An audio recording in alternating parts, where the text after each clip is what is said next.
You might. Who knows? Jesus. So I start talking to this guy, and he's talking about being from Haiti and everything else.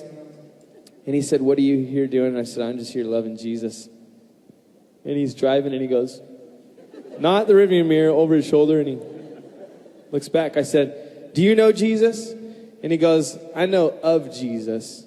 He said, yeah, I went to church when I was younger and heard all the 10 commandments and all the people that are going to die when he comes back. And there's only 144,000 people that get to go. And he's going through the list of rules and everything that he'd heard at church, you know. And he said, but you don't really know Jesus, right? And I said, dude, I don't just know Jesus. I'm crazy in love with him, and he's crazy in love with me. I said, I don't just go to a church. I have a relationship with the King of Kings and the Lord of Lords. And he goes, you can do that? And I said, absolutely you can do that. Do you want to do that? And he goes, oh, I've done a lot of really bad stuff. And I said, dude, you don't know who you're talking to. I'm like, I hurt a lot of really good people.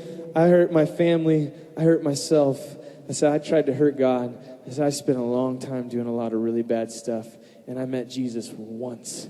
And I'll tell you this. I told him, I said, when I was a young man, I was suicidal, 21 years old. Knew I'd never live to see 23 years old. Always knew I'd die a violent death before 23. I just knew it. I had voices telling me that. And I said, I met Jesus when I was 21 years old. He radically changed my life. He transformed the way I think. He gave me a new heart. I said, dude, I love living now. I'm not suicidal. I'm life-icidal. I am crazy about life.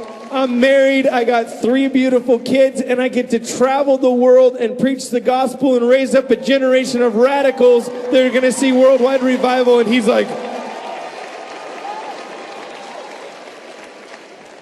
and I said, do you want that? And he goes, I do want that. And so we pull over. He got me to the mall. We pull over in the mall parking lot. Actually, not pull over. We stopped in the middle of the actual road that goes through the front of the mall. And the security cop pulls up behind us, and he's like, woo, woo, woo. Excuse me. You know, the driver's not listening to him. He just stays in the middle. The guy pulls up. We're praying now. He's receiving Jesus. The guy pulls up next to him, rolls down his window. He's like, hey. We're still praying. He's receiving Jesus. We're in the middle. You can't park in the middle of the road. He gets out, walks around, knocks on the window. By this time, we're done praying. He's received Jesus. You can see something shaking in him. He looks over, and the guy's like, hey, you got to pull over there. You got to pull over there. And he just pulls